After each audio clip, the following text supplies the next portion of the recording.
Eh bien le bonjour jeunes gens, aujourd'hui on se retrouve dans une vidéo, un peu la même que la dernière fois, mais cette fois c'est des légendes urbaines version française, et pas japonaise. J'ai pas encore eu les retours sur la dernière vidéo sur les légendes urbaines japonaises, car elle n'est pas encore sortie à l'heure où je tourne celle-ci, mais j'espère qu'elle vous aura plu, et j'espère que celle-ci va vous plaire également. Et oui, tout à fait. Cette fois-ci, du coup, avec les légendes urbaines françaises, on va tourner autour de deux légendes. Une qui est très longue, qui est l'histoire de la Dame Blanche. Je me suis dit qu'elle pourrait plaire parce que tout le monde, au fond, on connaît la Dame Blanche, mais on ne sait pas qui elle est réellement, on connaît pas réellement l'histoire. Est-ce que c'est la dame qui attend le long des routes, dans un virage? Est-ce que c'est la dame qui hante les châteaux? Ou est-ce que c'est la dame qui était dans le lit de ton mari le dernier soir? Ou peut-être les trois en même temps? Qui sait? La deuxième histoire est un peu moins connue, mais je vous en parlerai après parce que c'est la deuxième histoire et on n'a pas encore dit la première histoire. Alors vous verrez ça juste après. Et à la fin, il y a un petit bonus, mais vraiment petit bonus, mais qui est plutôt drôle, j'ai trouvé ça plutôt fun. Qui n'a aucun rapport avec les légendes urbaines, hein. Enfin, c'est une légende, mais pas d'horreur. C'est une légende, tout court. La Dame Blanche. Bon, est-ce que vous savez tout de la légende de la Dame Blanche? Telle est la véritable question. Même si vous n'êtes pas parti en colonie de vacances depuis bien longtemps, vous connaissez forcément cette histoire de la Dame Blanche que l'on se raconte à mi-voix autour d'un feu de camp pour se donner la chair de poule. La légende la plus connue de la Dame Blanche, c'est la légende où cette dame fait de l'autostop le long d'une route dans un virage. Mais est-ce que vous connaissez réellement cette légende? Est-ce que vous connaissez réellement son visage? Il est temps de connaître la vérité. Commençons d'abord par l'histoire de la Dame Blanche, le long des routes. C'est l'une des plus connues. Et je vous conseille de ne pas faire de road trip après cette histoire. Que vous croyez ou non aux fantômes, de nombreux cas d'apparition de la Dame Blanche sont recensés en France, notamment dans le département de Calvados, dans les Hautes-Alpes, dans l'Hérault et en Isère. La légende raconte qu'elle serait morte dans un accident de voiture, dans un petit virage. Il est donc courant de croiser son fantôme faire de l'autostop. Et si vous la prenez en autostop, eh bien elle vous tuera tout simplement. Vous l'aidez, elle vous tue. C'est naturel. Mais la Dame Blanche possède visiblement un don d'ubiquité, puisqu'en plus de hanter les virages de certaines régions de France, elle hante également certains châteaux de France. Pour certaines personnes, elle est nulle autre que le fantôme de Mathilde l'Emperesse. Mathilde, qui existait réellement, était la petite-fille de Guillaume le Conquérant, mais également la grand-mère de Richard, Cœur de Lion. Bien que sa tombe se trouve à la cathédrale de Rouen, elle entrait l'abbaye de Mortemer, un nom qui lui va à ravir. L'enfermement de Mathilde pendant 5 ans à l'abbaye, ainsi que sa dépossession du trône d'Angleterre, expliquerait sa volonté de hanter les lieux. Il est dit qu'un jour, si vous rencontrez un fantôme avec des gants noirs, vous mourrez dans l'acné. Et ça, c'est vraiment pas cool. Pour d'autres, la Dame Blanche serait la fée Mélusine, autrement dit, la fée serpent. Celle-ci aurait épousé un certain Raymondin, de la lignée des Lusignans. Cet homme lui a promis de ne jamais venir la voir le samedi, car c'est le jour où elle se transforme en serpent. Bien entendu, Raymondin n'a pas respecté le pacte, alors elle s'est énervée. Elle est passée par la fenêtre et s'est transformée en fantôme venu le hanter. À chaque fois qu'elle apparaît, ce serait pour annoncer un prochain décès dans la lignée des Lusignans. Mais la portée de la Dame Blanche ne s'arrête pas aux autoroutes ou aux châteaux de France. Le Québec aussi a été touché par cette légende. Lors du siège du Québec par les Britanniques, il est dit qu'un soldat est tombé dans la chute Montmorency et sa dulcinée était si triste et si peinée qu'elle a décidé de revêtir sa robe de mariée et de sauter dans les chutes.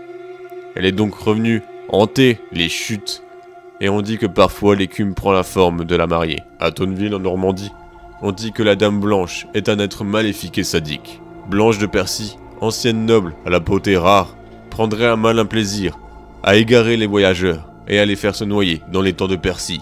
Enfin, au château de Puymartin en Dordogne, la Dame Blanche serait le fantôme d'une certaine Thérèse de Saint-Clar, emmurée par son mari au XVIIe siècle pour cause d'adultère. Si son corps ne quitta jamais la pièce, son esprit, lui, rôde encore dans le château. La Dame Blanche aurait visiblement voyagé à travers toute l'Europe, comme le démontre la légende de la Vendière de nuit. Selon le pays, elle prend différents noms, comme Canresnose, Night Washer Woman, Binnai, Lavendura Nanoite, Lamina, Bugadiello ou encore Golière Anos. Je suis pas sûr de la prononciation. Les légendes évoquent plus ou moins la même histoire, celle de femmes blanches lavant leur linge en chantant au clair de lune. Elles piègent ensuite les passants ou passantes prétendant qu'elle souhaite recevoir de l'aide, puis finit par leur donner un destin plus ou moins tragique. De quoi y réfléchir à 2 fois avant d'aider une femme en peine qui lave son linge à 4 heures du matin. Vous connaissez sans doute Guenièvre de la légende arthurienne. Son nom gallois, Gwenifar, possède plusieurs significations, dont l'une d'entre elles qui est la Dame Blanche. Guenièvre était la femme du roi Arthur, mais elle prit un bien sombre chemin lorsqu'elle choisit de s'engager dans une relation adultérine avec Lancelot. Son lien avec la Dame Blanche est sûrement dû à son nom, ou alors à la pâleur de sa peau, ou encore à sa légende de fée dans les mythes celtiques. Tout cela n'empêche que Guenièvre est tout aussi énigmatique que la Dame Blanche. Vous voilà à présent un peu plus familier avec l'histoire de la Dame Blanche, cette histoire qui a fait flipper plus d'un d'entre nous, ce durant des siècles. Cela existe depuis très longtemps. Certains ont encore peur aujourd'hui de cette légende. Peut-être est-elle vraie, peut-être est-elle fausse. Qui pourrait nous le prouver? J'ai envie d'aller pisser. Faut que j'aille faire pipi.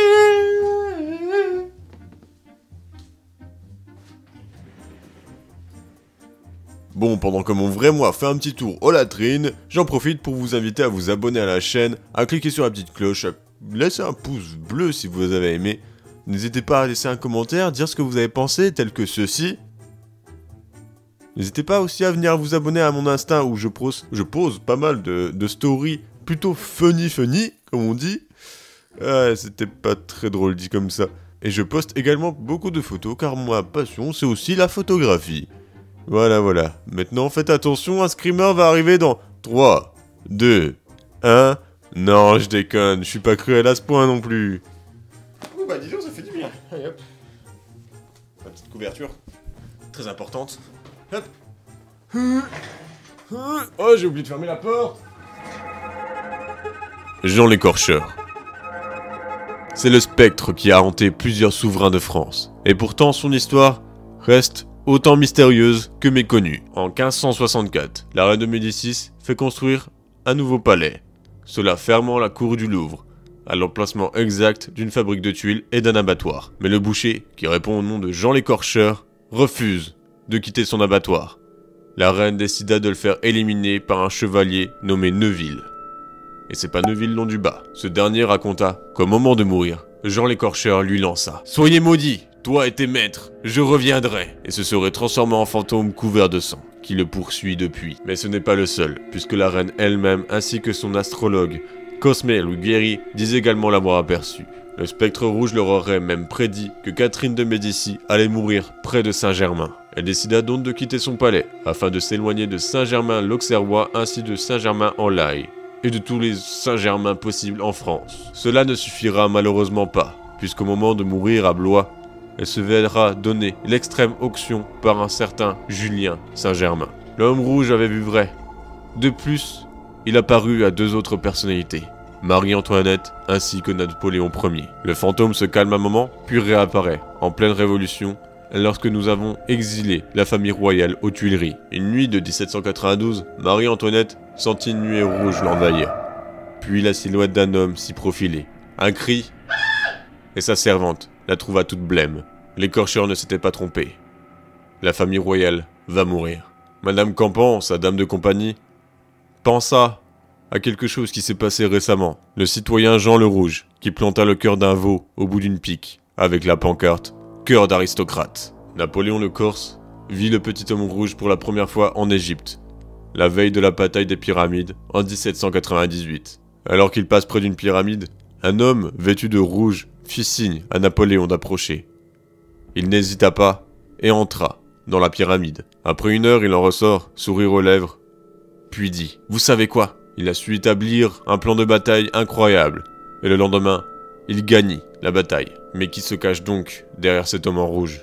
Un démon avec qui Napoléon avait fait un pacte. 17 ans après cette scène, lors de la veille de la bataille de Waterloo, une nuée rouge apparut face à Napoléon. La silhouette du petit homme apparut. Cet homme lui dit que le pacte va bientôt prendre fin, et qu'il est temps de soit faire la paix avec l'ennemi, ou alors de le repousser. Napoléon chouina en vain. Le lendemain, Vous savez très bien ce qu'il s'est passé lors de la bataille de Waterloo. À quand remonte la dernière apparition du petit homme en rouge? On le vit pour la dernière fois lors du grand incendie de 1871. Ce grand incendie qui détruisit le palais des Tuileries. Mais la légende ne s'arrête pas vraiment ici. Puisqu'on soupçonne que Catherine de Médicis n'a pas fait tuer Jean l'Écorcheur uniquement pour pouvoir s'installer aux Tuileries. On pense qu'il possédait trop d'informations gênantes la concernant. On pense qu'il lui aurait vendu des viscères afin de pratiquer de la sorcellerie. Difficile à dire, difficile de délier le vrai du faux. Un peu comme toutes les histoires au final. Une légende dans la légende. Et ça, je trouve ça vraiment cool. Surtout, ce qui est intéressant, c'est qu'on voit quelques personnalités connues qui font partie de l'histoire. Et je trouve que ça change un peu de ce qu'on connaît déjà de ces personnes. À présent, place au petit bonus. Le bonus. L'homme avalerait apparemment plusieurs araignées par nuit dans son sommeil. Une légende urbaine bien dérangeante et totalement erronée. Les araignées sont sensibles aux vibrations émises par notre bouche ainsi qu'à l'humidité et à la chaleur qui s'en échappe, ce qui les repousse. Notre orifice buccal n'est pas le terrain de prédilection des arachnides. En bref, vous n'avez pas à craindre de bouffer des araignées durant la nuit, parce qu'elles ont peur de vous et c'est clairement pas la petite bête qui va manger la grosse. Enfin, ça dépend. Parce qu'un tigre, parfois, ça bouffe des plus grosses bêtes que soi. Mais là, c'est juste des araignées, donc non, ça passe. Et bien voilà, j'espère que la vidéo vous aura plu.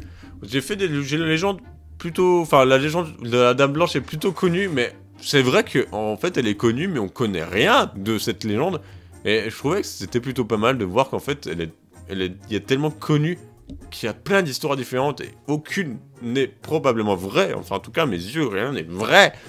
Il y a l'histoire aussi de Jean-Charles le boucher, là. Je l'ai trouvé vraiment bien aussi, avec les personnalités connues qui ressortent, je trouve ça vraiment cool. Et le petit bonus, là, des araignées, là, qu'on mange pas du tout la nuit, aussi, je trouve ça cool. Voilà, c'est le petit bonus, bisous, bisous, hein, comme on dit. Sur ce, je vous dis, portez-vous bien, et bisous sur vos petites miches bien moelleuses.